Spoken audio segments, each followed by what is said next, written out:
could you walk us through the situation in Iraq right now? Thank you. What is the expectation from the White House on when the Senate impeachment trial will begin now that the House Speaker is naming a timeline?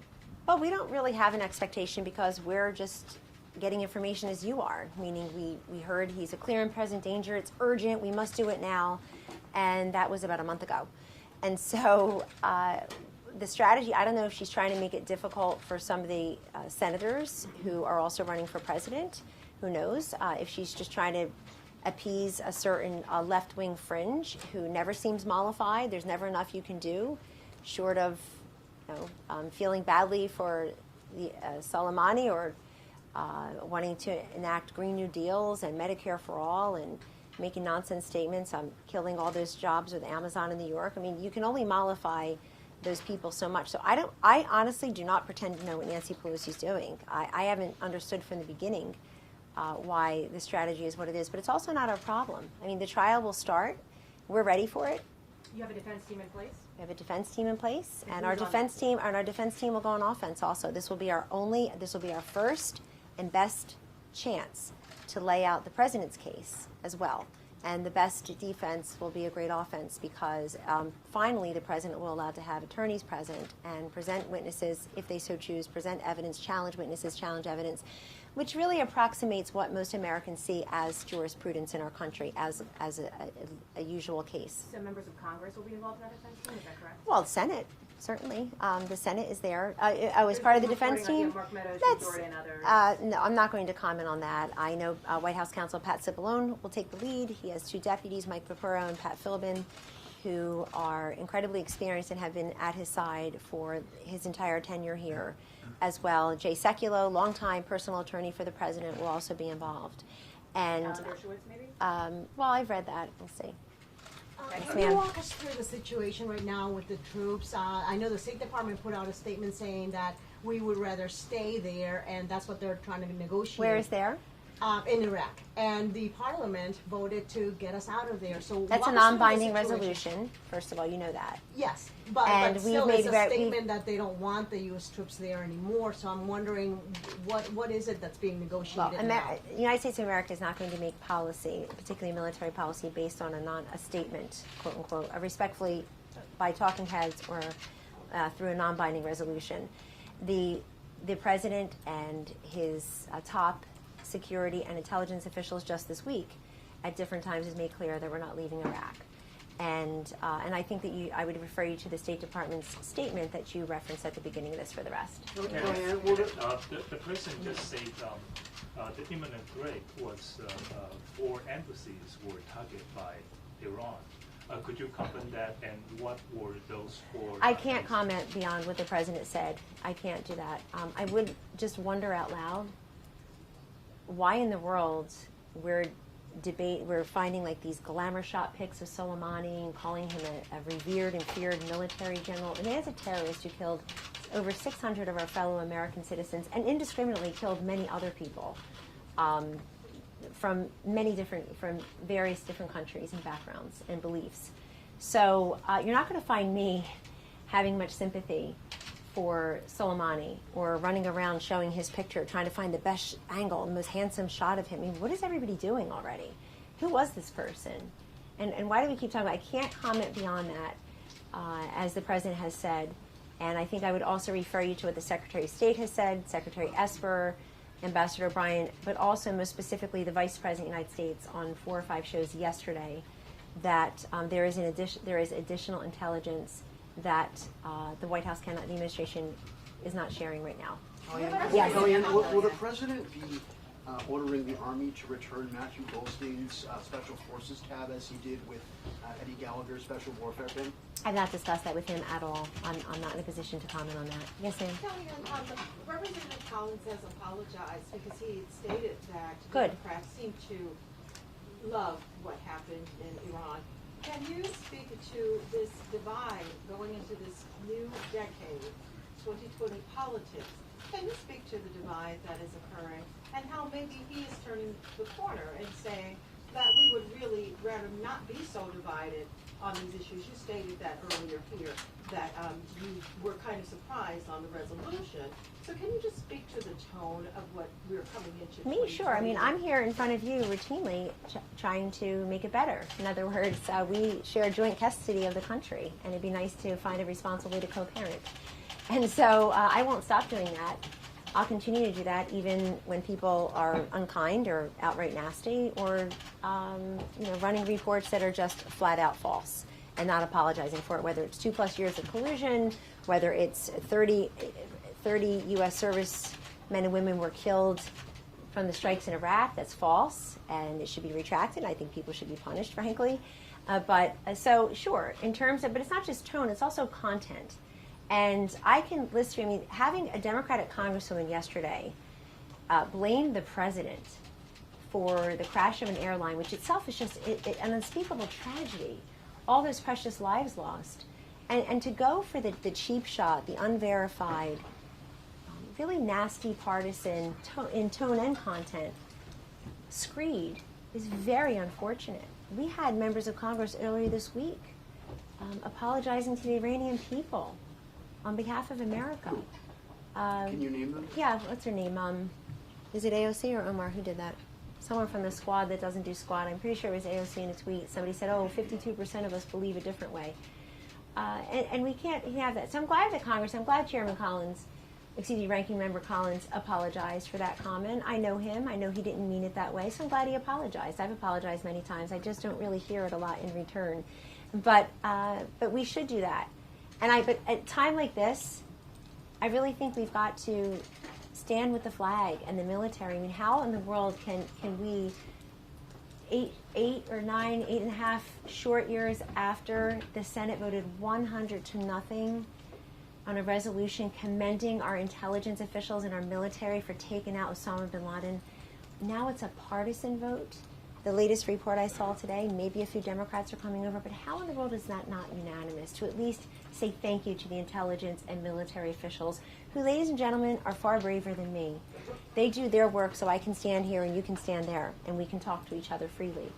And Kellyanne. Obama seems to be transfixed, the administration seems to be transfixed on President Obama. I rarely give him a thought, but go on. But you just mentioned that the economy seemed to have flipped.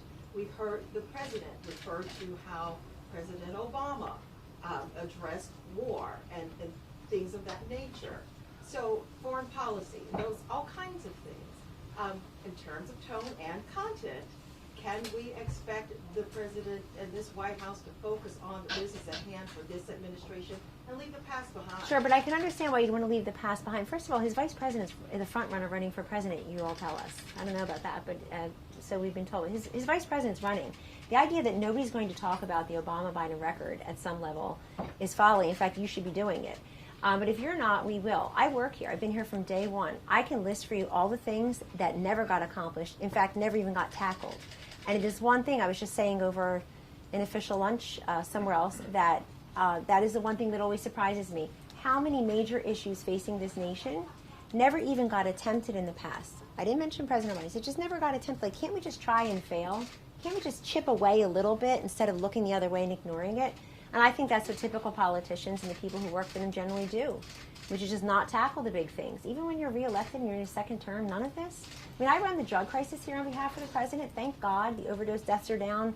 They're down precipitously in some of the hardest hit states like Ohio and Pennsylvania and New Hampshire.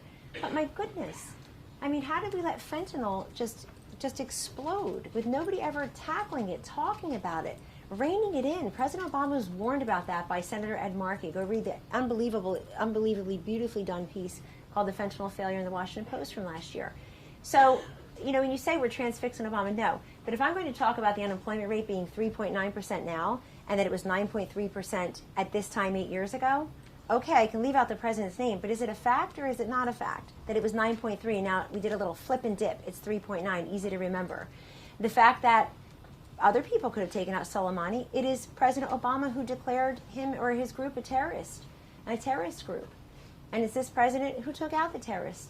So it's, you know, I'm sure I know why a lot of people would rather not talk about the last administration, and I don't run around doing it. I really, sometimes I have to be reminded.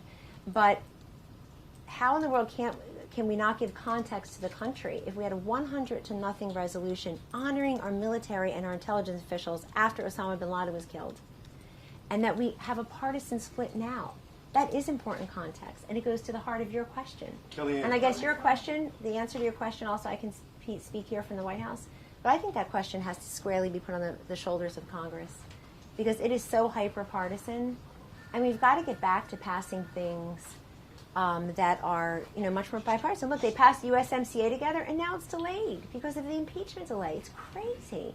Let's get the USMCA done for people out there who are relying on that for new jobs or better jobs or higher wages. Someone new? Thank you. The president yesterday talked about expanding NATO membership to some Middle Eastern countries.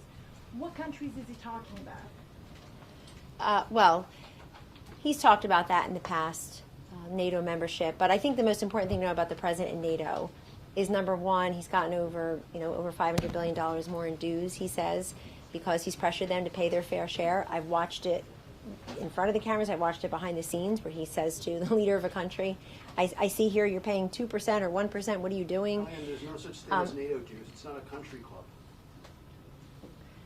You know what I'm talking about. They're paying for the common defense. And if I don't correct some of your words, I'd appreciate the same. So yes, it's not a country club. Gee, thanks. And number two, this week, since we're back on a serious subject like this week the president has asked our NATO allies to get more involved in the Middle East. That's the big news from President Trump and NATO this week. Get more involved in the Middle East. And you did see a little bit of a positive response so far publicly.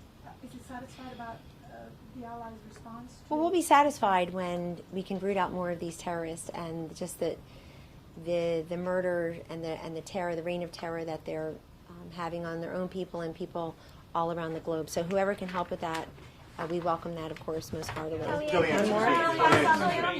One more? Was there a number of senators who were asking the president to take action on Soleimani?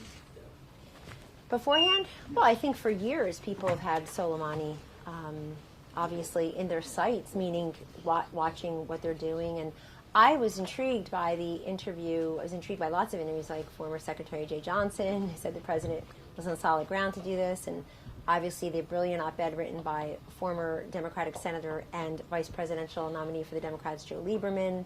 The president was on moral, constitutional, legal ground to do this. But also, I was very struck by the interview between Margaret Brennan at CBS on Face the Nation and David Petraeus, where he talked about, sure, when he was at CENTCOMAND, we knew about Soleimani, but he wasn't so public. He wasn't moving around. And in recent years, he started moving around. But the president made the decision based on the intelligence that he was provided and based on consultation with his executive branch security and intelligence team. Kellyanne, question on the sanctions, Kellyanne. Kellyanne, quick question on the sanctions, ma'am. I'm sorry. In addition to the sanctions, the U.S. is now sending about 4,000 additional troops to the region. The president campaigned on withdrawing troops from the Middle East. It's still a big, important issue amongst his base. Is he reneging on that problem? No, he would like to. He would like to, and he has said you should really go back and read his speech about Afghanistan. I believe in Afghani policy. I'm going to say in about September 2017, where he very clearly says we're not going to be there forever. This microphone maybe, but we won't be there forever. It's okay.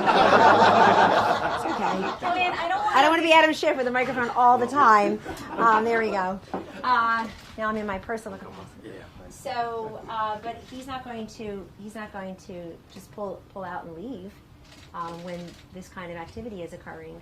But you should go back and read that speech. It's very telling because he says, look, I always said if you elect me, I'm going to pull out Afghanistan immediately. Now I've been informed that would hurt the wrong people. We don't want to hurt the Afghani people. Go back and read that. But he made very clear this is not the Bush policy in Afghanistan. It's not the Obama policy. It's the Trump policy. And we're not going to be there forever.